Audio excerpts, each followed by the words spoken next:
Us for surrounding. Well, thank you for having me.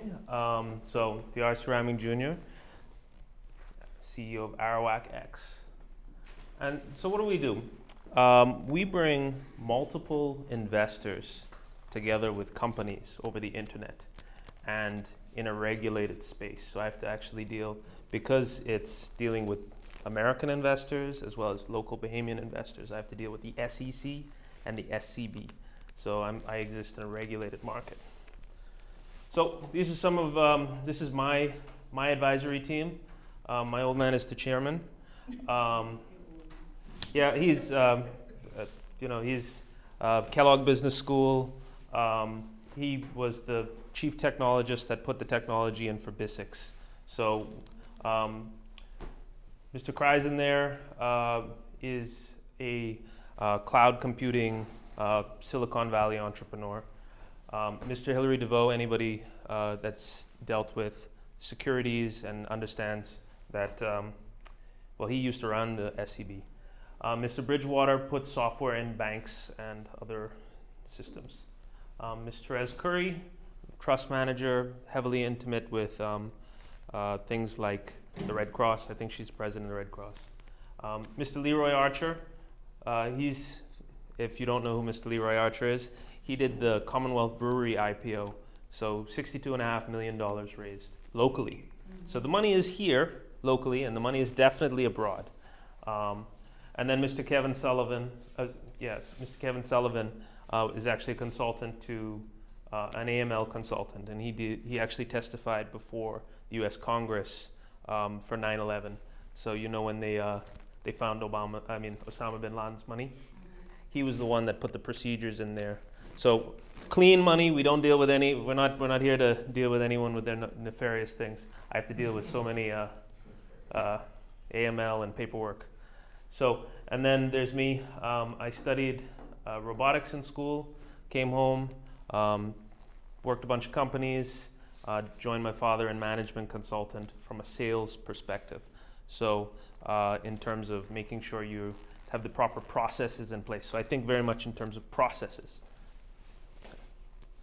So problems raising capital in the Caribbean.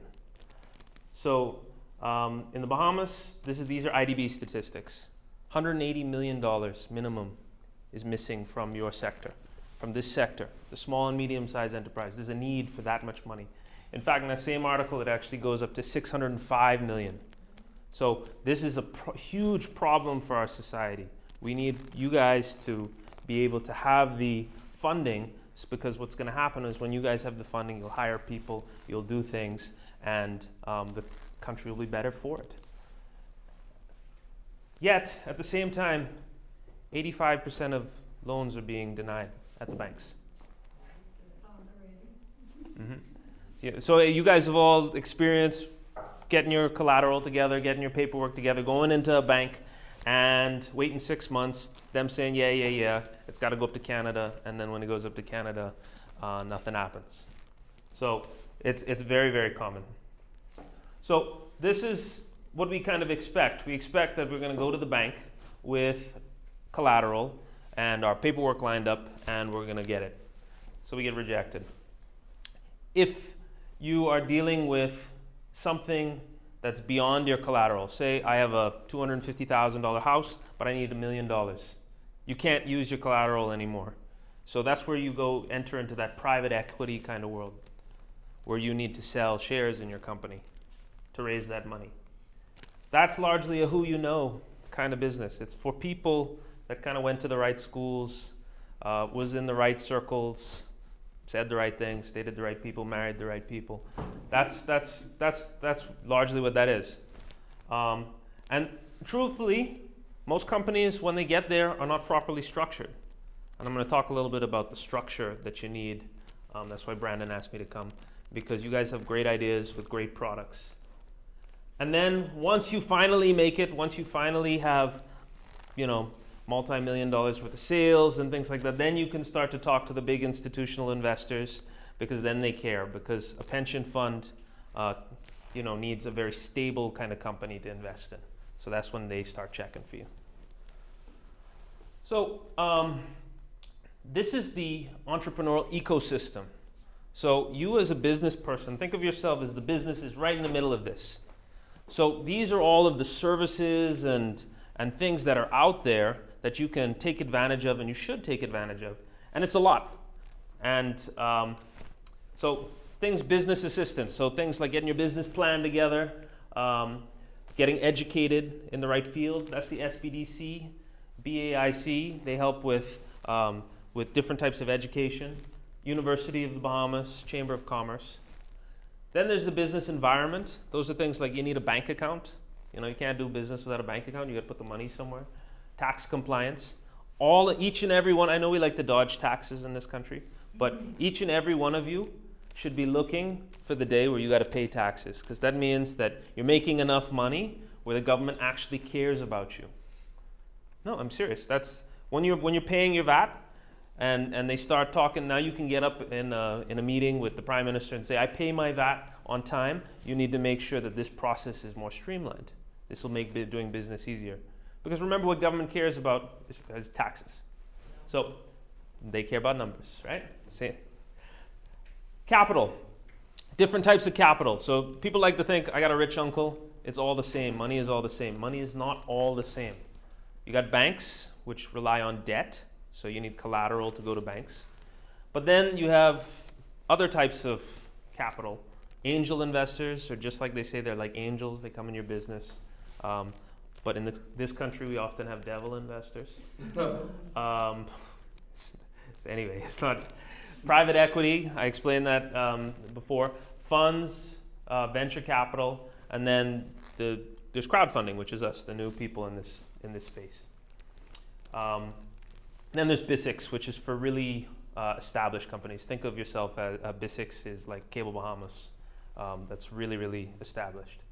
Then there's specialized infrastructure. You got yourself your telecoms. You need your cell phone. A lot of you guys do social media marketing, so you need your cell phone to be able to do that kind of things.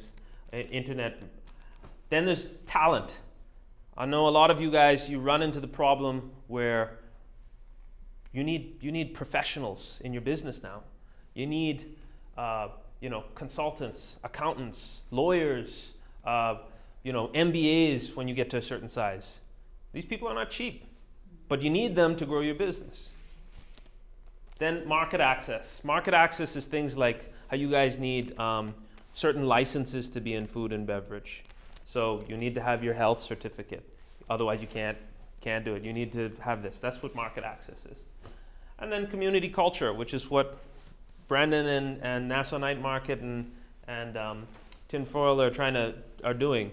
By creating an environment of like-minded people, you can take advantage of certain synergies. And then there's government regulations, which we all hate, but we need anyway. So, big question is, what's the structure that investors look for? Because just because you have a great idea and a great product, it doesn't mean you're going to get funded. Okay. So, the first thing is this value. So, is your product good? And in terms of business, value means, is it good enough that a person will reach into their pocket, pull out their wallet, take money out, and exchange it for that product? Because that's the only thing that the investor cares about. They don't care about if your food tastes delicious, or if it's your Grammy's recipe or things like that. You got to understand it from their point of view. Their point of view is they need a return on their investment. Okay, and your company needs to be structured in a way that when they put $1 in, they can get some money back out. And if it's not structured like that, it doesn't matter how good your product is. They can't help you because they're not going to get their money back. So, can you guys see my image? Oh yeah, I love this. I love these memes. So I'll give you a really strange example of value. So we have a cat, and I love this cat. So I sometimes follow cat memes. I admit it. And one time I was following this cat meme, and you know how like Facebook knows what you've been looking at, and it sends you products. So it sent me this product, and it was a device that you put on your tongue, and you can lick your cat. No. Yeah, I know. I didn't buy the device, so y'all don't look at me like that. But but you know how much value, how much money that company made? $80 million. No way. So there's enough people saw value in that stupid thing that 80 million translated into $80 million. So an example, I'm used to dealing with lots of different types of systems. So the best analogy I can think of for value is think of it like water. Think of money like water flowing. Okay? And we're going to think of your business as this sink. It's got a tap, it's got the bowl, and it's got a hole, drain at the bottom. So value coming into your business is revenue, sales, customer acquisition. Okay? Value coming out are expenses. And that expenses are used to create this value that you're here with. And then, if you do things right, water pools in there in the business. And that's your profit and your working capital. Okay? So we'll talk about business in this sense. Everybody's business is different. This expenses used to create value is so different from business to business, but this general flow exists in all businesses, all successful businesses. Okay? So you guys feel free to steal that. What do the investors look for? They look for a business plan, either in a form of pitch deck or a sales video. And in that business plan, they're going to look for a couple of things. Mainly the team. And I'll explain what specific persons on that team need to be in there. They look for traction. So they look for, that's when they say previous sales. Sometimes when you hear an accountant say, I need to see your audited financials or past financials. They're looking at traction. That's what they're looking for. Then there are these financial projections. Those are, what is the business going to go in the future? What is it going to do in the future? So if you're not familiar with accounting speak, balance sheet, profit and loss, cash flow statement, going back to the cash flow statement just shows the amount of cash that's in a business. The profit and loss says all sales minus all expenses, but it doesn't count cash. So what do I mean by that? Say I sell this water bottle to Brandon, and he pays me $1 for that water bottle. So that would show up on the balance, on the profit and loss and the cash flow. But say Cynthia over there wants to buy 100 bottles of water from me. So it sounds like good business, right? But she'll pay me next week, which is good because she's buying so much volume. So I'll take that risk. That shows up on the profit and loss, but it doesn't show up on the cash flow. So that's all those documents are saying. Balance sheet, just make sure that the math is right and everything's balanced. And then finally, you got to have a proper legal structure. As you can imagine, when you can think of, for better or for worse, you can think of investors as kind of like entering into a marriage where you have certain rights and certain protections associated with shares.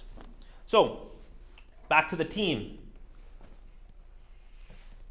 What an investor is looking for is someone who is focused on revenue, sales, customer acquisition. That means when they wake up in the morning, they say, how can we turn this tap up more?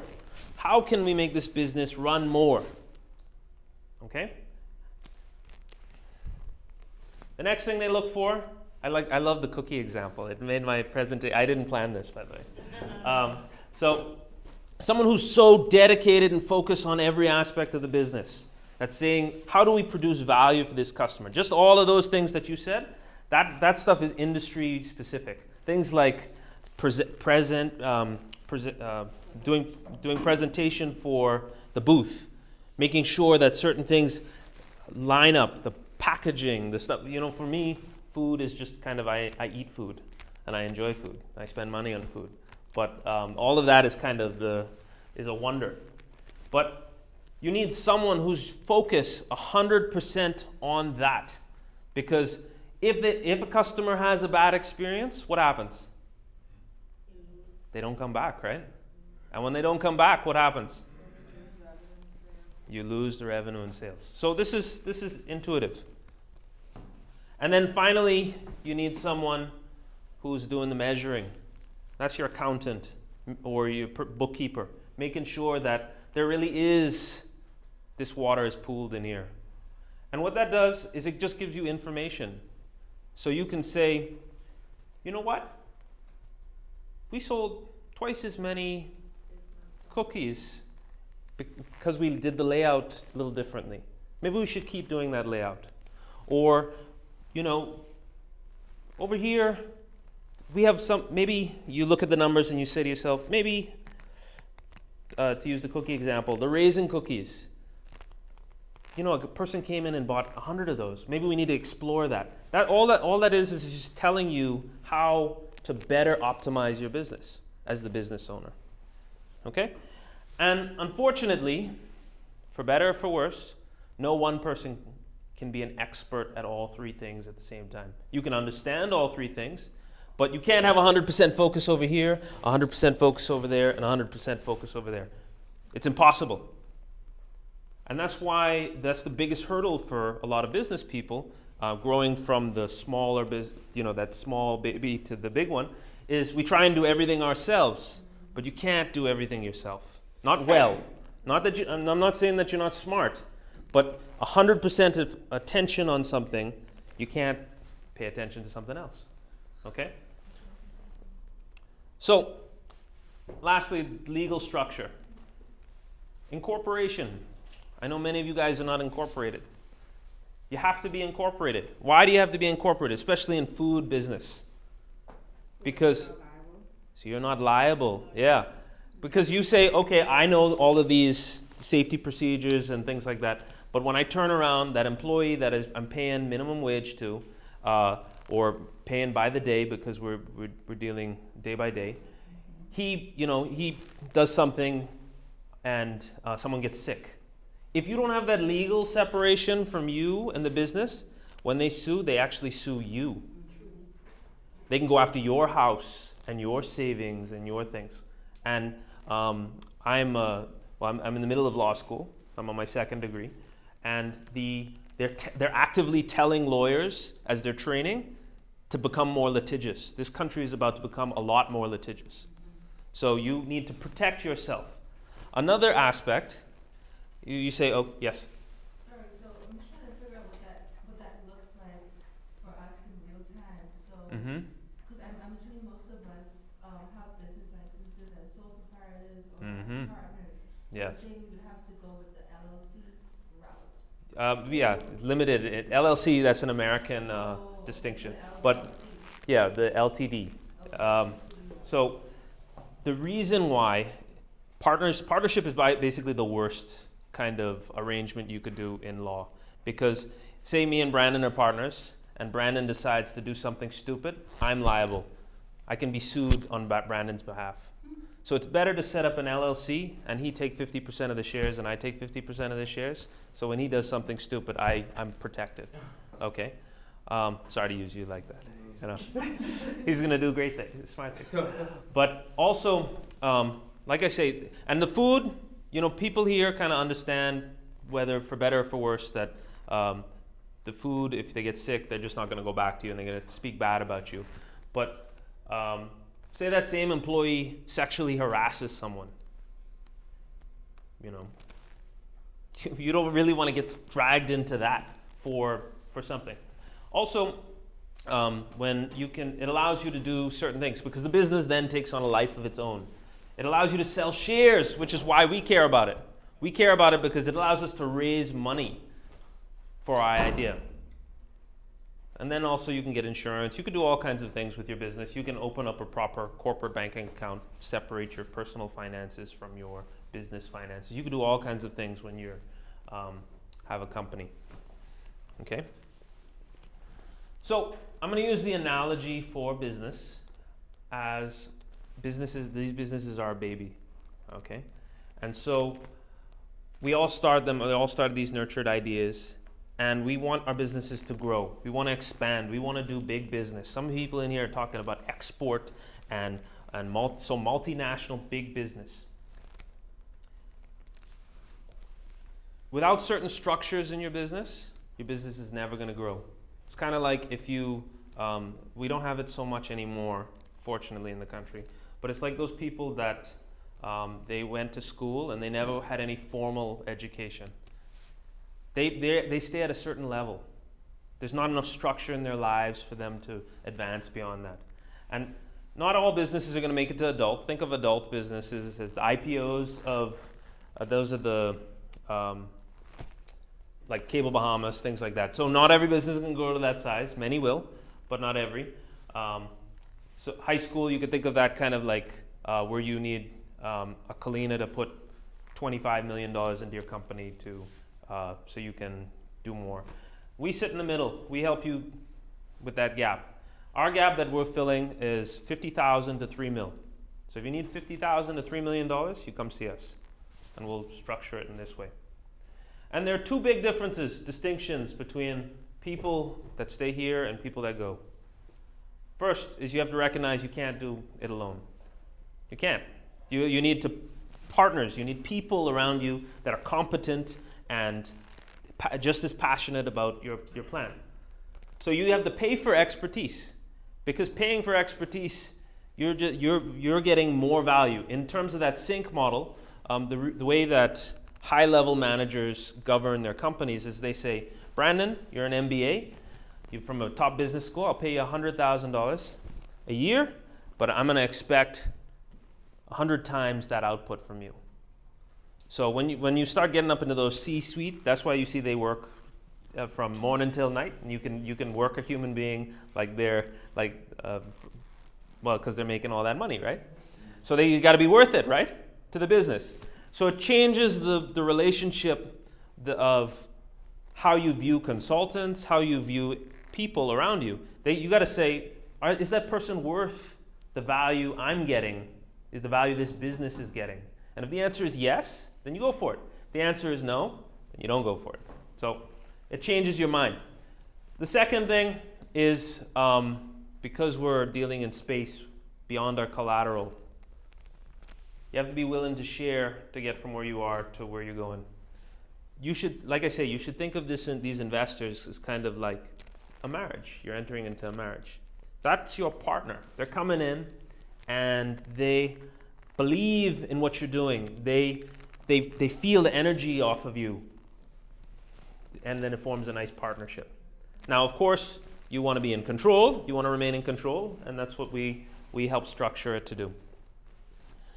Because ultimately, what an investor does is an investor, you're making the argument that I got this nice sink here. We got this nice team. And with your money, I could transform it into a big gushing pool of money. But I need all of these people to do this. I need equipment to do this. I need certain legal structures to do this. I need to be set up in the United States. I need to be doing this. So that's the argument you're making when you go into an investor. That make sense so far? So these are the 7 things we need. We need you to be incorporated. Business plan, pitch deck, sales video, financial projections. And you can get these 2 here from SBDC. They'll do them for you, or BAIC. Website, we live in the digital age. People need to see a digital presence. Social media presence, I think most people here have one of those. A customer acquisition or marketing plan. So you need to have a plan for getting customers into your business, and clear use of funds to fuel 5 to 10 times growth. Now what we did, because this is a lot, is we brought a lot of this in-house at Arawak X. So you can get your business incorporated with us. We can do these things for you. Or refer you to professionals that can do them. And yeah. So to end it all off, after years of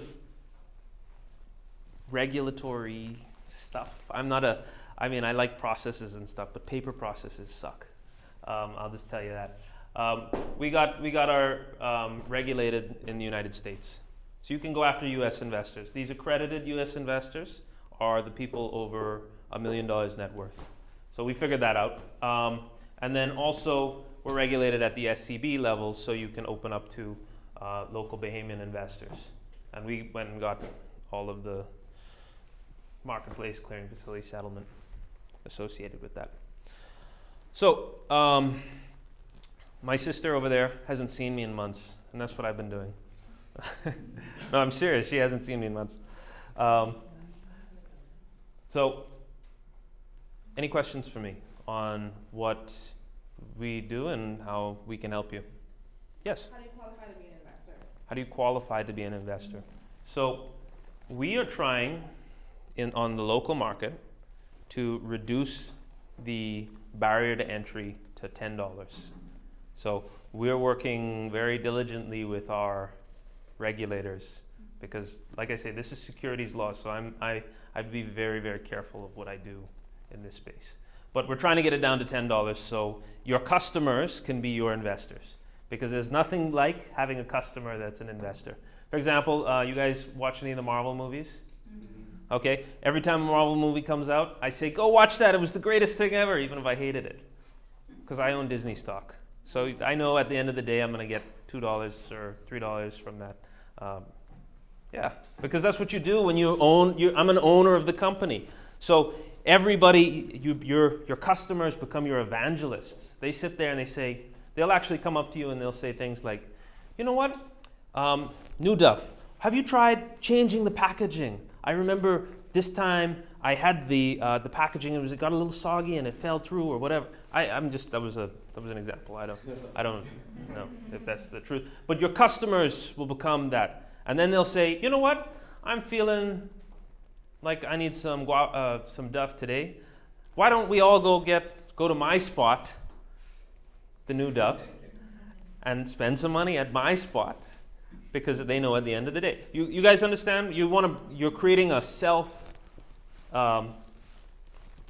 it's called a positive feedback loop, if you're going to use engineering kind of speak. You want people to go out and it kind of recycles through over and over and over again. Did that answer your question? Okay. Yes? How do you sign up for the Alamakex program? So we have to vet you. We have to make sure that you're doing. So I have some business cards if you guys want to contact. What we'll do is we'll schedule you in, and then me and one of the advisors will work with you as needed. It's all equity from it. It's all equity. So completely different baby than debt. Yeah. Equity means they buy into it. Mm-hmm. So it's like I say, this is really for companies. A lot of us believe in the banks, so I'm not gonna to go and say it's a bank issue, but once you start getting beyond your personal wealth, where you need $1 million, like we have to do a $1.5 million raise in January. They need that. Guy doesn't have that. He has an idea worth that, but he doesn't have that. So how do you get to that space?